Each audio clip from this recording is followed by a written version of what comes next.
What is going on, everybody? Welcome back to The Common Coder. My name is Josh, and in this video, I'm going to be showing you the basics of Git. So we're going to learn all of the essential Git commands in order for you to start working with version control inside of your projects. So without further ado, let's go ahead and get started.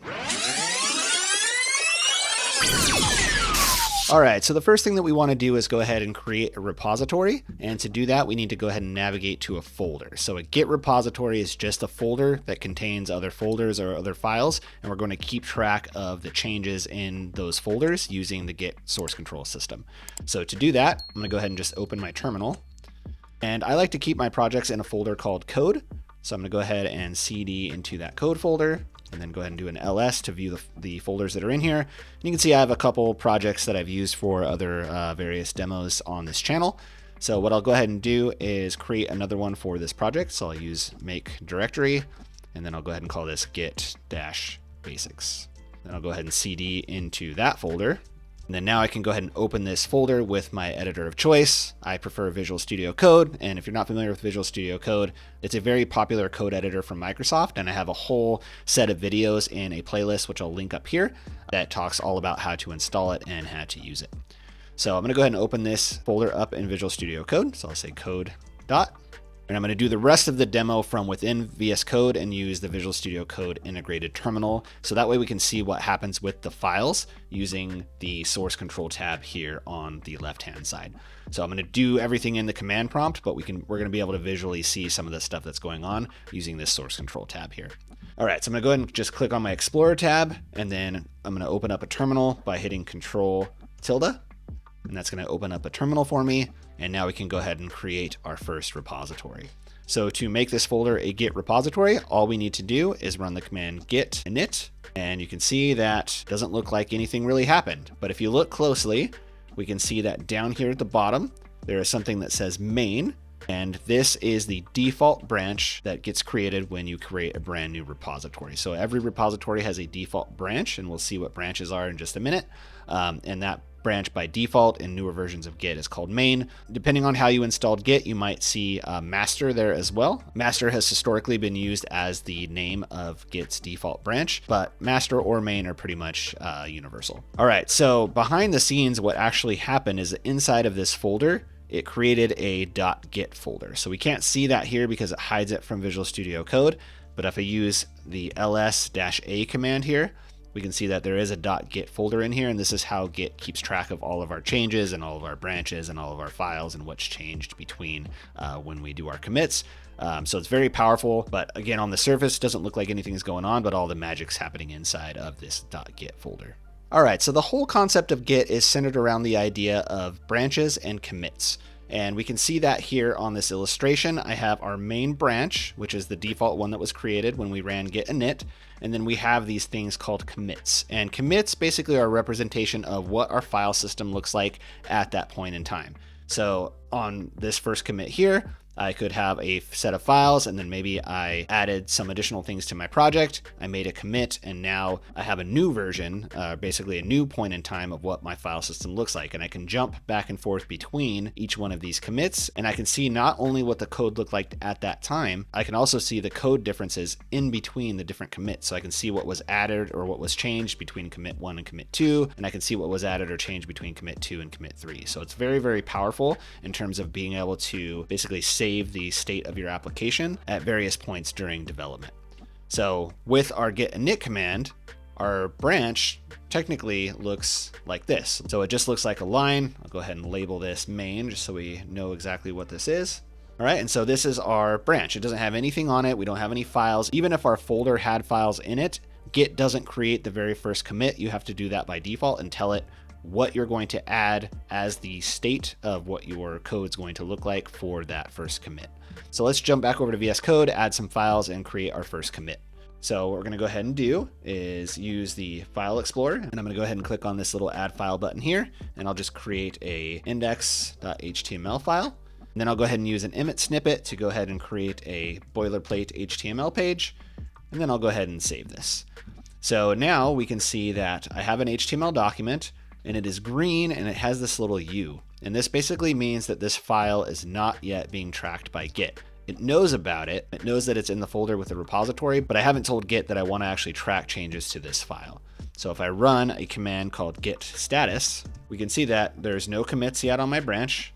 And then I have untracked files, meaning I haven't told Git to start tracking the changes to this file. So the process of telling Git to track changes to a file actually does different things depending on the context. And for both, we use the same command called git add. So what this does, if you have a file that hasn't been tracked by Git yet, it will add it to what's called a staging area and tell Git to start tracking the file.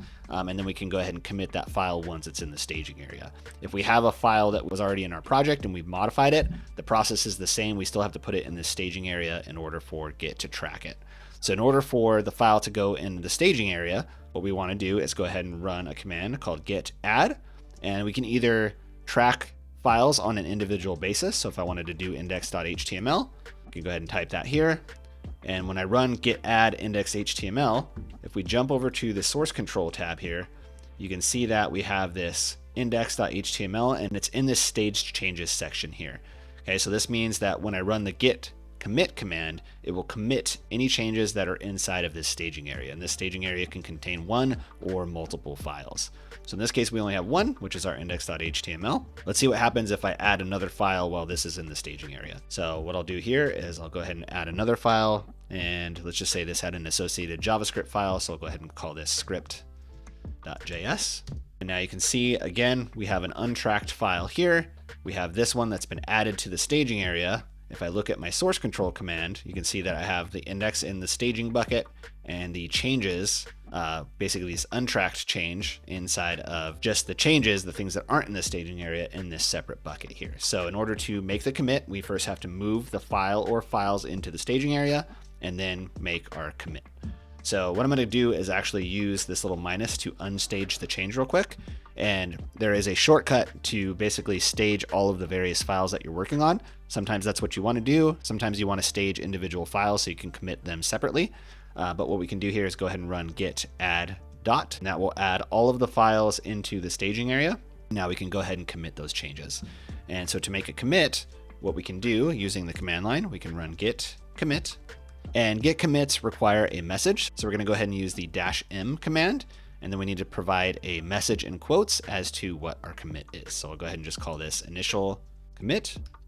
And generally you want this to be descriptive as to what your changes are. In this case, I'm just adding some boilerplate files. It's the initial commit that I'm doing. So I'm going to go ahead and put initial commit. Go ahead and hit enter here. And you can see that now those changes have been committed. They no longer appear as pending inside of my source control. And if I run the git status command again, you can see that it says nothing to commit, working tree clean. Okay, so we can always use git status to get information about what the status of the files are inside of our branch. And like I said, using Visual Studio Code, you kind of have an overview of what's in the staging areas, what currently has pending changes. So notice now, if I was to modify the script and just go ahead and put a console log, I'll just say hello world, go ahead and save this. And now if I type git status again, we can see that it's already tracking this file because I've already added it and committed it to source control. And now it knows that this file's been modified from a previous version. And we can see that here inside of our source control panel inside of Visual Studio Code. We can see that it's got this little M on here, meaning that it was modified. So pretty cool integration between Git in the terminal and what you can do here in the source control panel. You can also stage changes and stuff in here as well. So I can use the plus button to stage this individual file, or I can, up here on the changes, I can use this button to stage all the changes that I might have.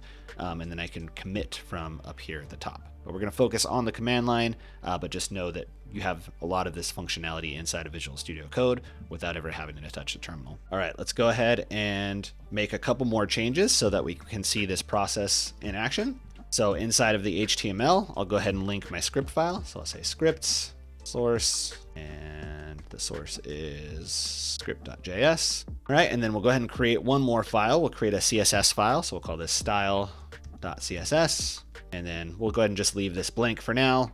We will go to the index file and go ahead and add this as a link up here at the top.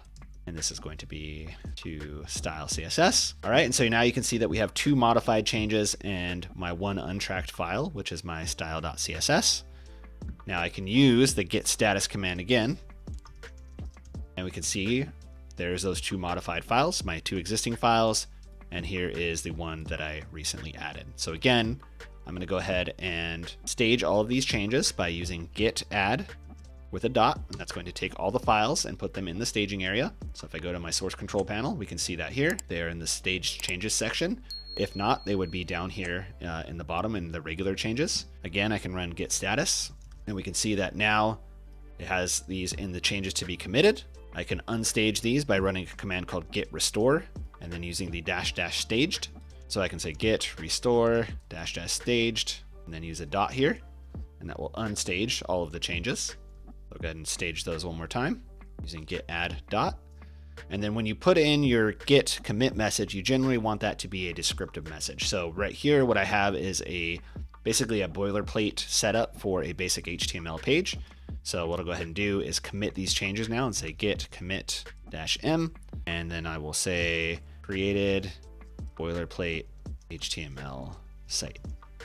Go ahead and hit enter. You can see that it shows 3 files changed, 3 insertions, created my CSS file. So a lot of output here inside of the terminal based on what Git did, but we can see that if I run git status again, I'm on branch main, there's nothing to commit, my working tree is clean. So that is the essentials of working with Git commits. All right, so I'm gonna go ahead and clear the terminal again. And one thing that Git gives us the ability to do is view the history of our commits. And to do that, we can use something called git log. And so if I run the git log command, what we'll do is it will log out every single commit from the newest to the oldest inside of my repository. And so once you start working on more established projects, that's not going to be what you want, because you're going to be stuck in an endless scrolling thing of every single commit that's ever been made inside of the repository, which is not good. So you can control this a couple different ways. First way is that if you find yourself in that situation, you can press Q in order to exit the logs. But even easier, if you just wanted to see whatever the last log or the last 2 logs were, you can use git log and then type in a minus number. So if I do -1, you can see that here it shows my commit, and here was the one for creating the boilerplate HTML site. So that was my last commit. If I do a git log -2, that will show me not only that commit we just saw, but the initial commit as well. Otherwise, you can keep hitting enter, and it will just keep loading all the logs all the way up until, whenever your initial commit was. All right, so now that we've seen how to create a repository, make commits in that repository, view a list of the changes that happen in that repository, it's now time to start taking a look at branches. So this is the most powerful part of Git, which allows you to have basically a main branch. So what should be a stable version of your code. And then what you can do is branch off into these other branches and work on features in isolation, so that way you don't mess up anything on main. So imagine that you've already made some commits, your project is in a really good state, and you want to add an about page to the project, right? So just using the example that we've been using. So what we can do is go ahead and create a new branch in Git to work on this about page in isolation.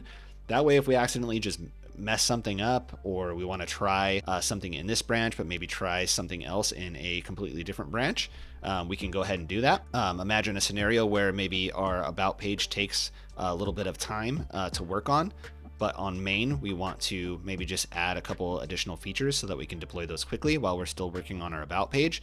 It's very difficult to do without the use of branches. So what we're going to go ahead and do is take a look at how we can create this feature /about page branch, and then go ahead and make a commit on that branch. And then we'll see at the end of that how we can merge the changes into this branch back into our main branch. So I threw a lot of terminology at you there, but let's go ahead and see what this looks like. So jumping back to Visual Studio Code, I'm going to go ahead and clear out our terminal, and I'm going to go ahead and just close all of our files.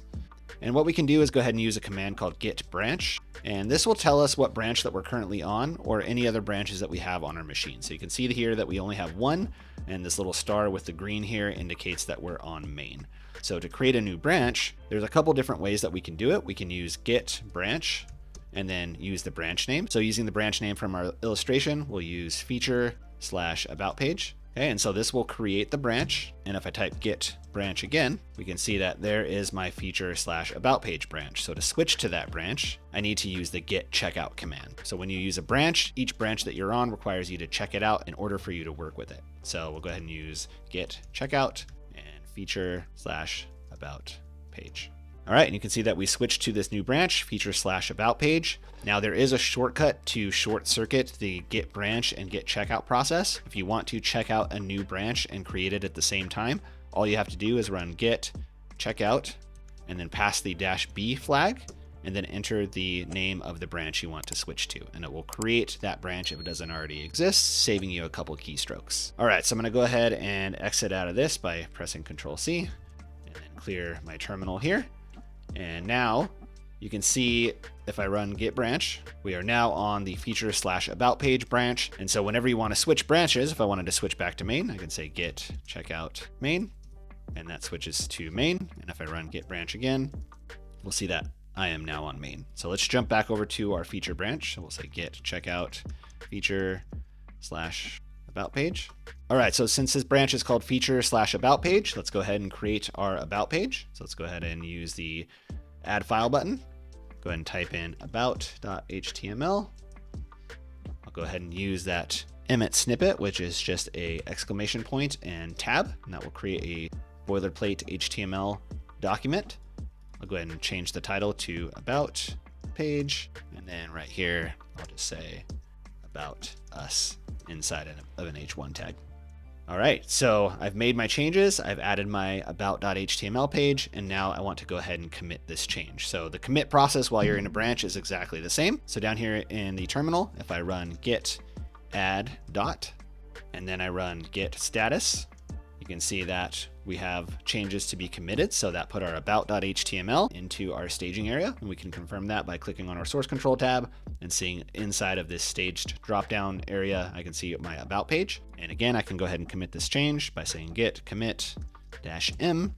And then I added the about page, so that'll be my commit message. Added about page. I'll go ahead and commit that change. You can see that it was successful. One file changed, 11 insertions.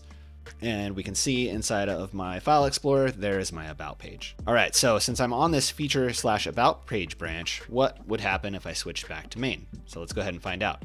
So I'll go ahead and say git checkout main. And so I switched to branch main, but notice how the about file disappeared, right? And that is because the about file doesn't exist on the main branch. It only exists in my feature/about page branch. So in order to get that file to show up, I need to merge any commits from my feature branch into main. And so essentially what we have right now is this scenario here. So I have my first 2 commits that I made on main. Then I branched out here. I created my commit, which added my about page. But notice how main does not have that commit. So it doesn't know anything about that file. Okay, so this is the real power of Git. You have these separate isolated branches that you can work with and then basically fine tune your features, get them to the spot where they need to be, and then you can merge them back into your code base. And this branching feature is what allows multiple developers to work on a project at the same time using a hosted repository service like GitHub. All right, so let's go ahead and see how we can merge this change back into main. All right, and due to some technical difficulties, that sounds a little different here and there's no video, but basically I wanted to illustrate the state that we're trying to arrive at here with the merge. So here is our main branch. We have a couple commits, then we branched off to our feature branch. Maybe we add a couple commits here. In our scenario, we only added 1, but we could add multiple commits here.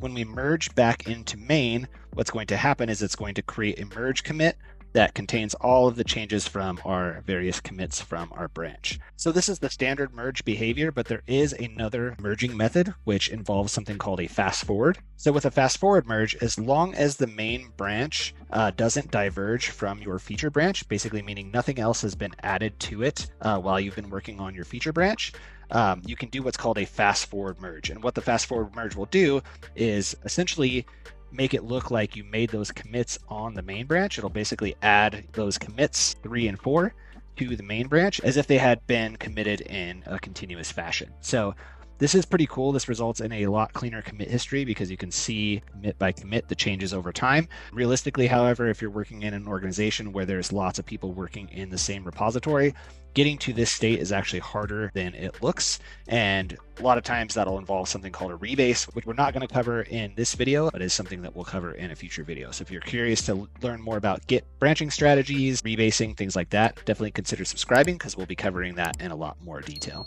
All right, now let's jump back over to VS Code. So we can see that if I run git branch. You can see that I'm on main and I have my feature about page branch.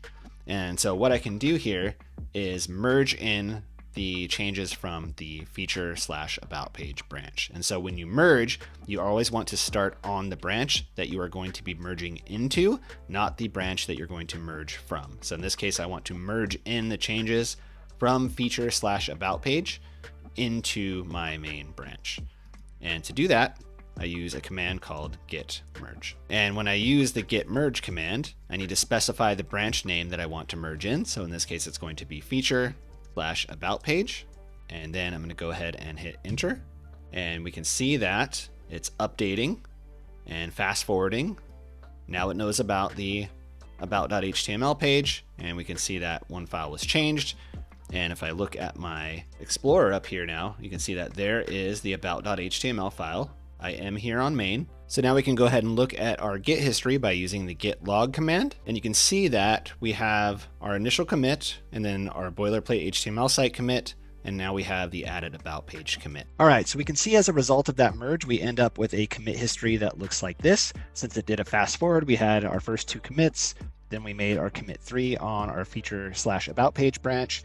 When we merged that in, it did a fast forward because my Git settings, since I installed it with Homebrew, tried to do a fast forward first. And if it can't do a fast forward, then it will create the merge commit. So in this scenario, we can see that the commit 3 is now on the main branch. It's actually a little bit more complicated what goes on behind the scenes, but for a simplistic view, this is essentially what's happening. And now on our main branch, we can go ahead and create another branch off, create another feature, and then repeat the process all over again. All right, and there you have it. That is the basics of Git. In a future video, we'll look at how to connect Git to GitHub, so that way we can save our project off of our machine or even collaborate on that project with other people. So that'll be coming up in a future video, but I'd just like to thank you for coding along with me today. If you like this video and found this information valuable, please leave a like down below, and if you're new here, please consider subscribing. We're going to be exploring Git, GitHub, and various aspects of web development in a lot more detail, and I would love to have you along for the journey. So until next time, be sure to stay curious, never stop learning, and I will see you all in the next video.